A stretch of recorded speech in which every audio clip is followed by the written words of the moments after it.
Hi, Steve Adler. Got a minute? All right, so we're going to go through the numbers. We're not going to be on too long tonight, but we want to get through the numbers and talk about some things happening here and around us. Let's begin with that first chart, looking at hospitalizations. Remember, we were screaming up at one point. We were afraid we were going to hit 70, and the next thing we would be up at 90, and the next thing we would be up at 120 because we were following that line. Well, look, today's new admissions off to the left, 64. If you look at that graph in the middle, you can see that it looks like we've hit a little bit of a plateau here. I'm hoping that's real. I'm hoping that doesn't get disrupted by July 4th, but it's a plateau. We should really congratulate one another in this community for being able to show that discipline. We can't take our foot off the brake. I mean, the history of this virus as it's moved across our country, as soon as a city or a region starts doing well, then everything goes south. Can't do that. Have to keep our foot on the brake, have to keep doing this work because we don't want it just to plateau. We need it to come down. And the reason we need it to come down is we need to lower the virus load in the city.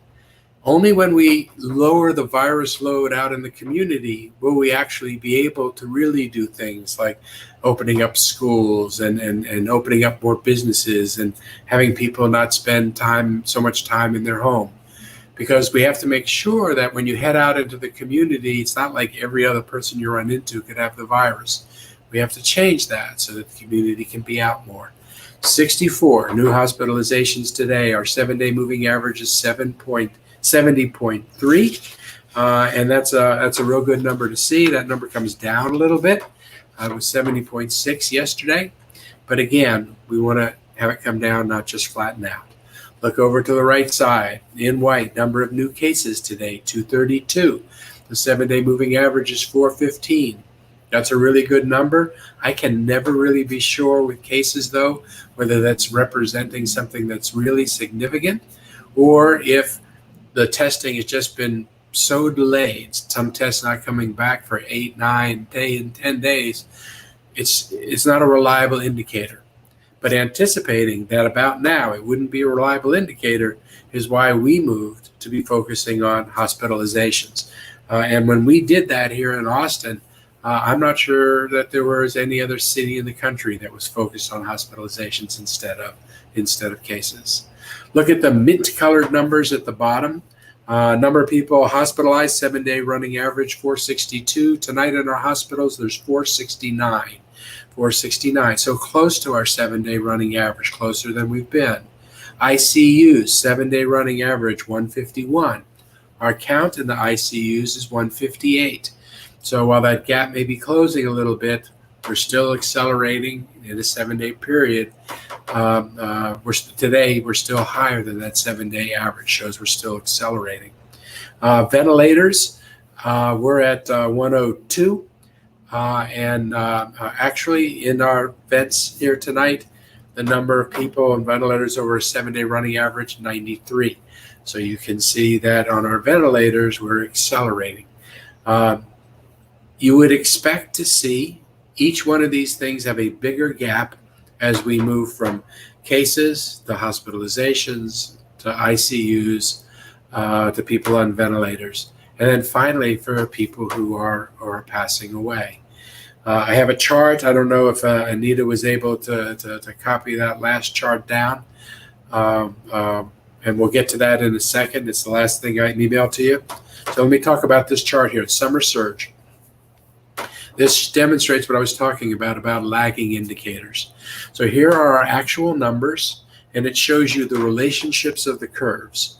The horizontal lines don't make a difference because they're all different scales depending on which factor we're looking at. But I wanted you to see the shape of the curve all at the same time.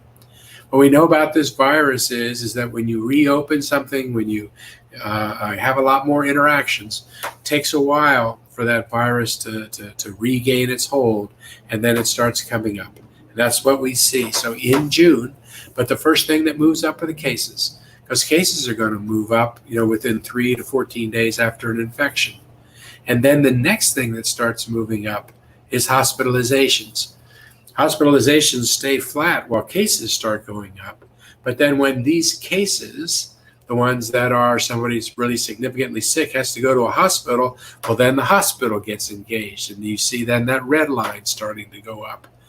And then after and that would be admissions and discharges. You can see how many admissions and discharges we had in a given day. But then the next lagging indicator are people who die, who pass away, because cases go up and then hospitalizations go up and then deaths go up. Last thing to go up, because it's at the end of that progression of someone who gets a case, goes to the hospital, sometimes ends up on a ventilator, sometimes recovers from that, sometimes passes away. All right, let's go back to the dashboard that we were looking at. We've been through the first page of the dashboard. Let's look at the second dashboard that we have.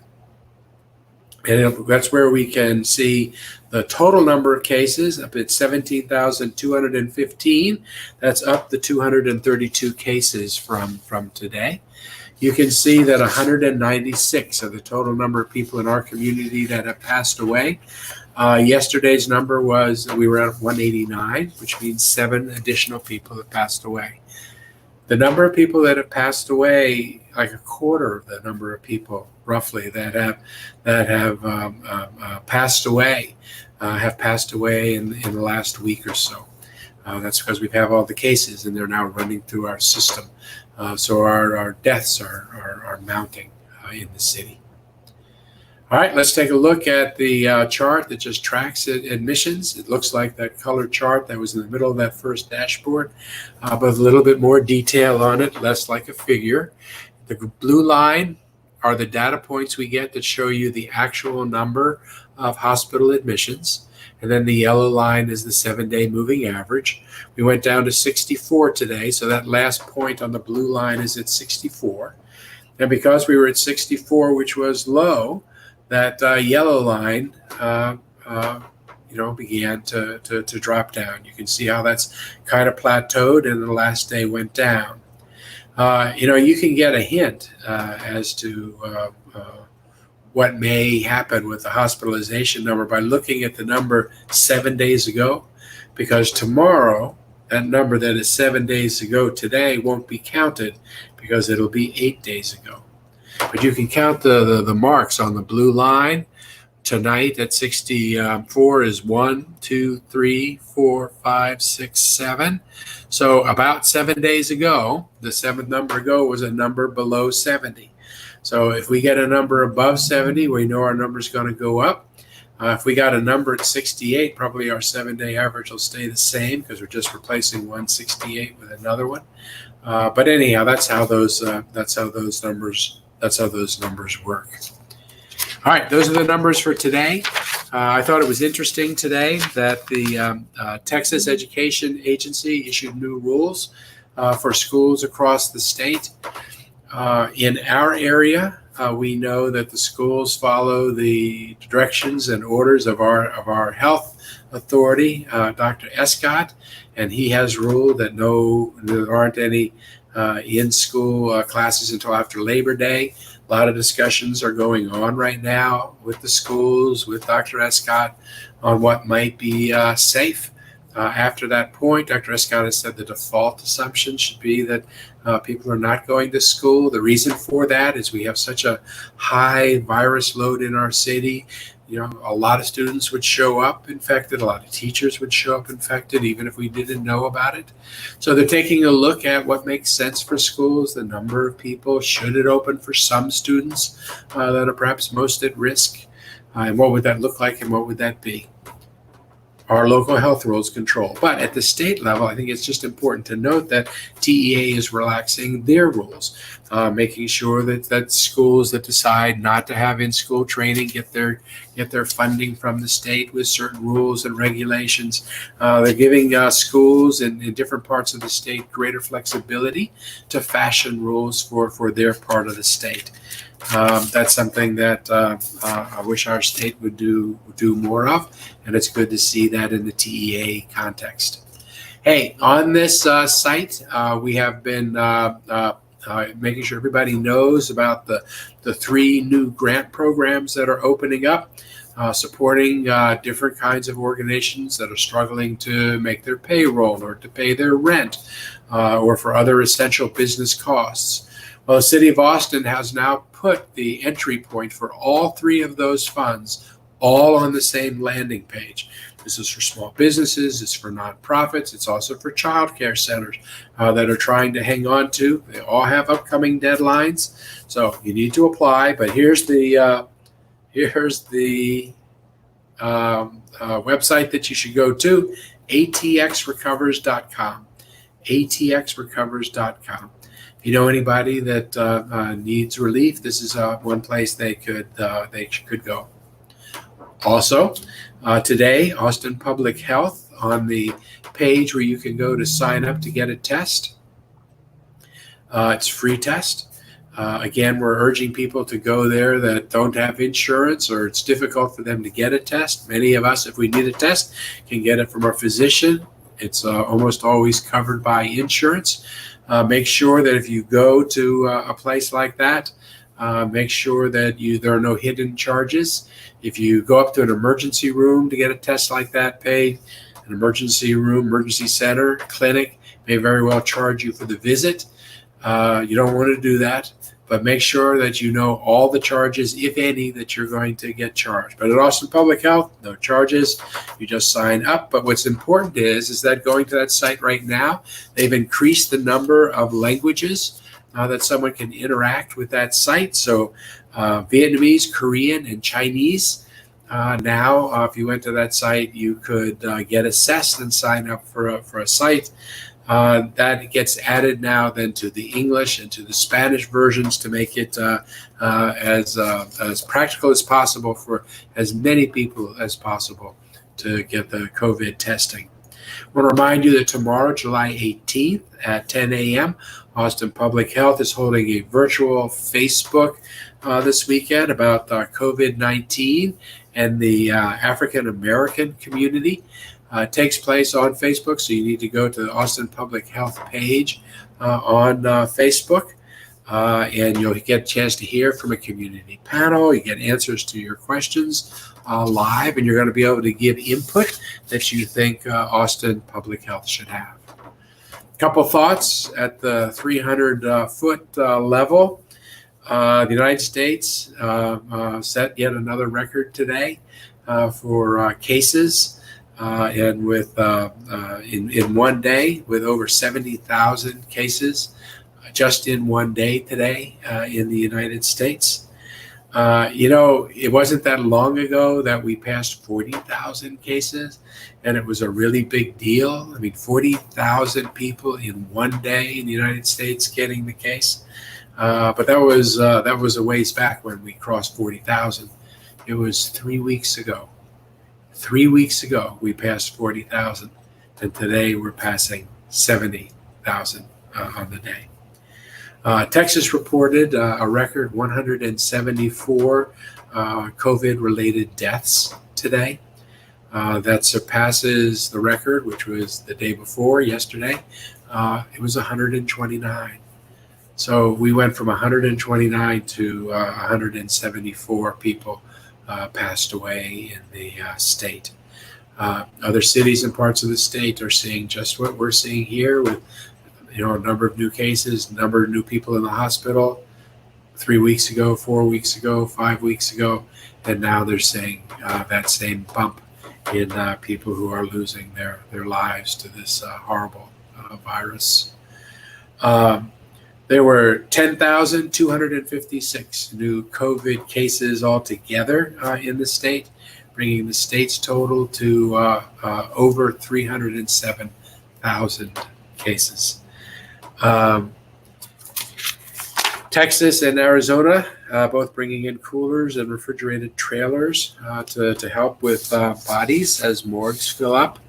We had a situation yesterday in Austin where one of our hospitals had 3 patients and who had passed away, and there was no availability for a nursing home for a funeral home to come by and help with that. So took a little bit of a moment to figure that out and get that handled. It was handled yesterday as it was raised. I think there's been a news story on one of the media channels about that. The city of Austin has an additional trailer. It's being set up now and put into place and being staffed so that functionality exists for us. Gavin Newsom announced new guidelines in California. Just by way of comparison, he's barring school from reopening in the fall in 32 of his hotspot counties. So they've just done that at a state level, and that's true unless their virus load in those areas goes substantially down. Good news, masks are now mandatory in more than half of U.S. states. Colorado and Arkansas were the last two to issue statewide orders. Our governor, and I appreciate it, ordered a statewide mask in Texas. It's interesting. One of my colleagues, Mayor Bottoms, who was in my one of my mayor classes last summer about this time, is now being sued by the governor of Georgia. She ordered masks in Atlanta for all the reasons that we see with our number plateauing. If anybody in the country or the world wants to know whether masks make a difference, all you have to do is point to the number that we're looking at here in Austin. But anyhow, Mayor Bottoms was sued because she did two things. She ordered that mandatory masking in her city. She's not backing down. It's her job to do everything she can do to help keep her community safe. She also recommended to businesses in her community that they pull back a little bit in order to let the virus load drop. She didn't order that. She just recommended that. And the governor's suing her, saying that she lacks the ability to make that recommendation to her businesses. I'm happy we don't have that situation here in Texas. Also, Maryland Governor, Republican Larry Hogan, chairman of the National Governors Association, said that masks should now be mandated all across the country. I think that's true. My personal belief is that the President of the United States should be ordering masks be worn all over the country. My concern is that, even if we get it right in Texas, if the states around us don't get it right, we're going to have states going up and going down and going up and going down. And we've got to get the entire country on the same cycle so that we can visit from state to state, so that people who travel from state to state, the commerce that exists in this country isn't impacted by different states doing different things. And with that, I'll get off the soapbox. And I will talk about Asiya. Asiya and her little sister, Mila, are spending their summer doing arts and crafts. Asiya, who is 9 years old, did this piece of art. We are all waves in the same ocean, which I love. And then her sister, Mila, she's also doing arts and crafts, doing finger painting. I used to love finger painting, and she's doing that. Here is Asiya with her dad. They are out doing a Scouts project. Asiya is a scout. She embodies Gandhi's famous words that each one of us should strive to be the good that we want to see in the world. And Asiya is doing that. Thank you.